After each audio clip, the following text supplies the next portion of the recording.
Bang, ke atas lagi Bang.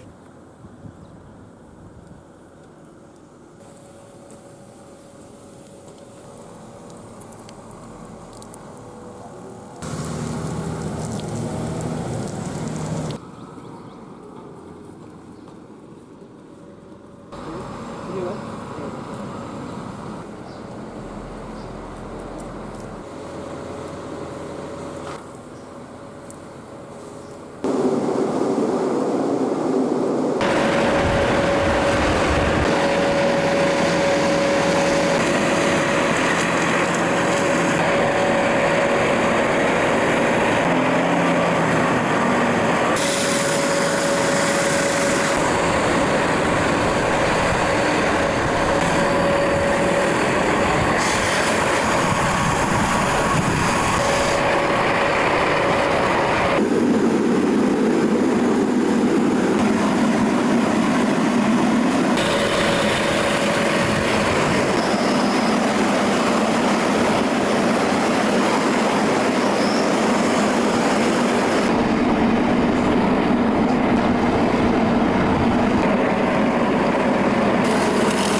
Dari tim Brimob dibantu oleh TNI Polri dan juga Satgas, ada Satpol PP, BPBD dan yang lainnya terus melakukan desinfektan di area-area terbuka, termasuk juga di sarana ibadah dan lainnya selama ini.